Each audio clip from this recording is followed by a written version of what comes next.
श्री स्वामी समर्थ। मी प्रांजली। उद्या आहे कार्तिक पौर्णिमा।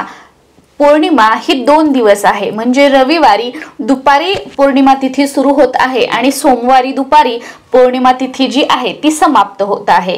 तर पौर्णिमेचं जे सत्यनारायण आहे ते आपल्याला रविवारी प्रदोष वेळी प्रदोष काळात आपल्याला करायचं आहे। आणि तुम्हाला हवं असेल किंवा तुम्हाला शक्य झालं नाही रविवारी काही कारणाने करणं, तर सोमवारी तुम्ही पौर्णिमा तिथी समाप्त होण्याच्या अगोदर सत्यनारायण करू शकता, कारण दुसऱ्या दिवशीची पौर्णिमा जी आहे ती सूर्याने बघितलेली पौर्णिमा असेल यामुळे।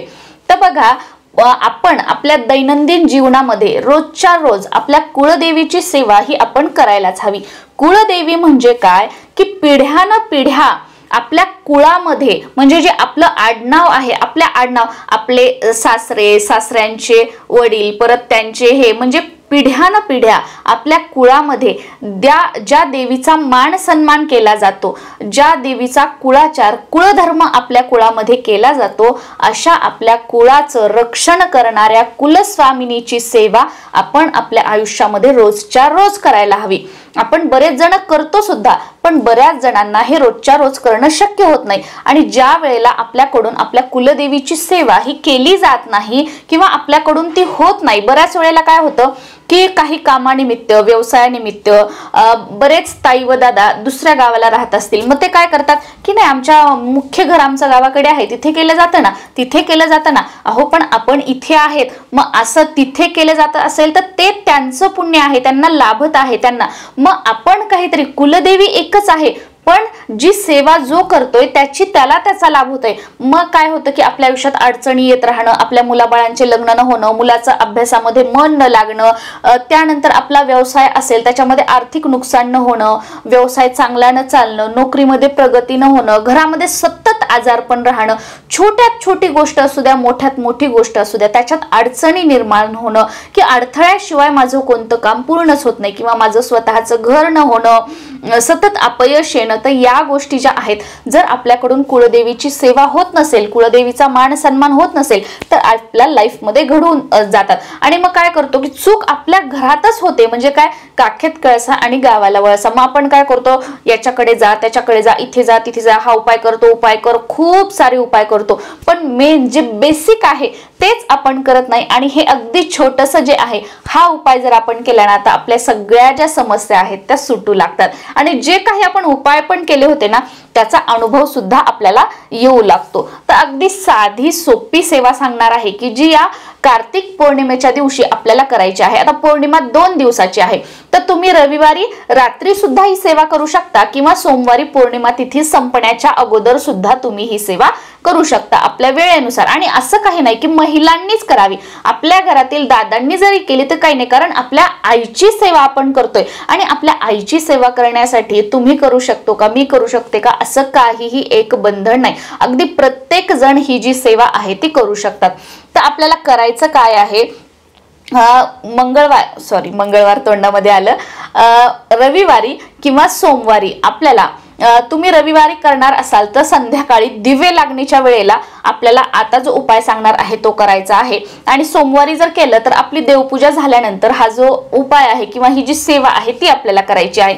आपल्याला देवपूजा झाल्यानंतर ज्या वेळेला आपली कुलस्वामिनी, आपली कुलदेवी देवघरामध्ये त्यांचं जिथे स्थान आहे तिथे आपण ठेवतो, त्यानंतर आपल्याला काय करायचं आहे की एक पानाचा विडा घ्यायचा आहे। आपल्या प्रत्येकाला माहित आहे बघा की कुलस्वामिनीची, कुळदेवीची जी मान सन्मान आहे किंवा जी सेवा आहे, जीही आपण काही करू, तो मान सन्मान तांबूलाशिवाय अपूर्ण आहे। तांबूल हे देवीला अतिशय प्रिय आहे।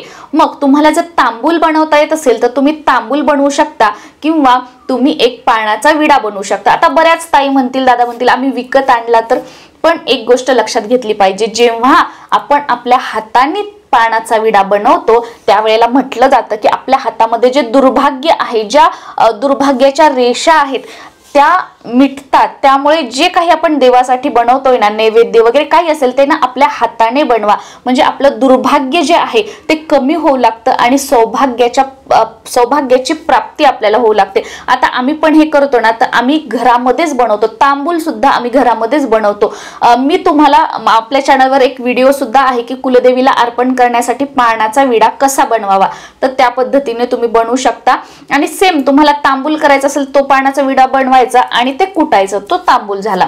तर या पद्धतीने आपल्याला पानाचा विडा करायचा आहे. सुरुवातीला कुलदेवीला हळद कुंकू लावा, गजरा असेल किंवा वेणी असेल ती कुलदेवीला अर्पण करा, काहीतरी गोडाचा नैवेद्य दाखवा आणि त्यानंतर हे जे तांबूल आहे, हे विड्याचं पान आहे, ते कुलदेवीच्या फोटो समोर, टाकासमोर किंवा मूर्ती समोर आपल्याला कुलदेवीला आपली मनोकामना बोलून, तुझी कृपा, तुझा आशीर्वाद आमच्यावर राहू दे, कुटुंबावर राहू दे, जे तुझ्या छत्रछायेखाली राहण्याचं भाग्य आम्हाला लावू दे, उद्योगधंदा व्यवसाय चालू दे, मुलगा चांगल्या वळणावर जाऊ दे, अभ्यास करू दे, जे काही आहे ते बोलायचं आहे आणि ते तिथे अर्पण करायचं आहे. सेम या पद्धतीने तुम्ही प्रत्येक पौर्णिमा केलं तर तुमच्या लक्षात येईल की तुमची जी परिस्थिती आहे, काही प्रॉब्लेम, मी तुम्हाला एकच प्रॉब्लेम नाही सांगत, तुमचा जो प्रॉब्लेम असेल, प्रत्येकाचे वेगवेगळे असतात, तर त्या प्रॉब्लेम मध्ये सुधारणा होताना तुम्हाला बघायला मिळेल आणि 100% बघायला मिळेल.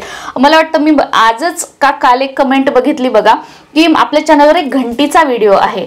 मी सांगितलं होतं की आपल्या घरामध्ये खूप भांडणं होत असतील, नवरा बायकोचे वादविवाद होत असतील, त्याच्यामध्ये घंटीचा उपाय साधी आपल्या देवघरामध्ये घंटी आहे बघा, त्याचा उपाय सांगितलेला आहे.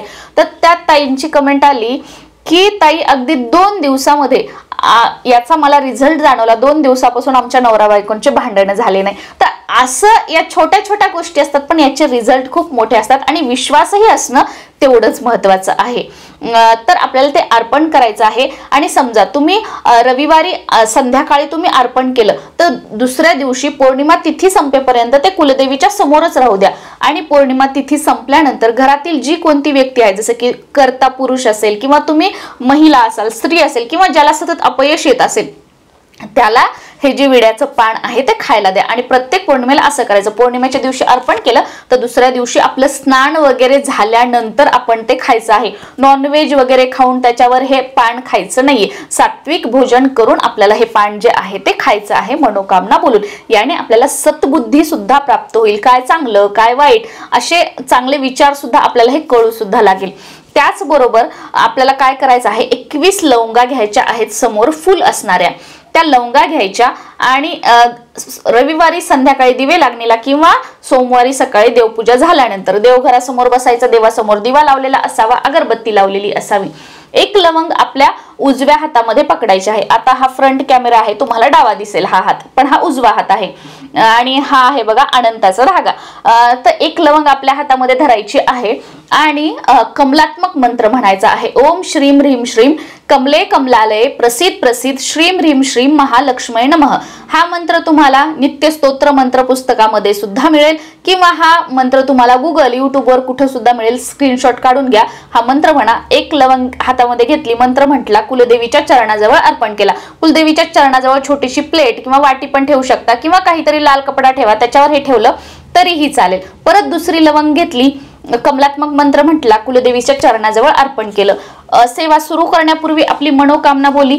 21 लवंगा आपल्या पूर्ण अर्पण करून झाल्या. त्याच्यानंतर आपली मनोकामना बोलली, देवीला नमस्कार केला, मनोकामना पूर्ण होण्यासाठी प्रार्थना केली आणि त्यानंतर आपल्याला आपलं आसन जे आहे ते सोडायचं आहे. आता प्रश्न येईल की या लवंगांचं काय करायचं. आता या ज्या लवंगा आहेत, प्रत्येक पौर्णिमा तुम्ही सेवा करू शकता आणि याच लवंगा ज्या आहेत तुम्ही या पद्धतीने सेवा करून कुलदेवी समोर अर्पण करू शकता. आता समजा आज पौर्णिमा आहे, मी आज 21 लवंगांची ही सेवा केली, तर दुसऱ्या दिवशी काय करायचं, एखादी डब्बी वगैरे काहीतरी करायची, त्याच्यामध्ये या लवंगा भरायच्या, देवघराच्या आजूबाजूला कुठे ठेवायच्या, परत पुढच्या पौर्णिमेला त्याच लवंगा वापरायच्या, नवीन घ्यायचा नाही. या पद्धतीने जेवढ्या पौर्णिमा तुम्हाला करणं होईल तेवढ्या पौर्णिमा करायचा, अगदी 2, 5, 7. आणि अचानक तुम्हाला कधी या सेवेने काय होईल की तुमच्या कुलदेवीच्या दर्शनाला जाण्याचा योग येईल किंवा तुम्ही कोणतं तरी असं एखादं देवीचं स्थान असेल तिथे तुम्हाला जाण्याचा योग येईल. तर तिथे जाताना या लवंगा ज्या आहेत त्या एखाद्या लाल कपड्यामध्ये बांधून किंवा तशीच डब्बी घेऊन तिथे जायचं आहे. ज्या देवीच्या दर्शनाला जाल तिथे त्या देवीचा मान सन्मान करायचा आणि या लवंगा तिथे अर्पण करायच्या आहेत. हा आर्थिक स्थिती उत्तम करण्यासाठी, आपले दिवस पालटण्यासाठी अतिशय प्रभावशाली असा उपाय आहे. किंवा दुसरं तुम्ही काय करू शकता, या अर्पण केलेल्या ज्या लवंगा आहेत त्या तुम्ही घरामध्ये खाऊ शकता. जसं की आपण नेहमी लवंग वगैरे तोंडामध्ये टाकतो बघा, वेगळ्या डबीत ठेवा की घरातले माणसंच या लवंगा खातील. तुम्ही जेव्हा खाता तेव्हा या लवंगा तुम्ही खाल्ल्या तरीही चालतील, पण नॉनव्हेज मध्ये वगैरे या लवंगा वापरू शकता. किंवा तुम्हाला हवं असेल तर तुमच्या घराच्या आजूबाजूला जिथे कुठे देवीचं मंदिर असेल तर पौर्णिमेला तुम्ही ही सेवा केली, दुसऱ्या दिवशी त्या देवीच्या मंदिरामध्ये जाऊन या लवंगा अर्पण केल्या तरीही चालेल. तर तुमच्या मनावर आहे तुम्हाला काय करायचं आहे, तुम्हाला काय इंट्युशन येतं आतून, तुम्हाला काय वाटतं की मला काय ऑप्शन करायचं आहे त्या पद्धतीने तुम्ही करू शकता. पण सर्वात महत्वाचं काय आहे, सेवा करणं. तर या पद्धतीने सेवा करा. बघा हळूहळू आपल्या कुलदेवीच्या कृपेने आपली परिस्थिती जी आहे ती 100% चेंज होऊ लागेल. श्री स्वामी समर्थ.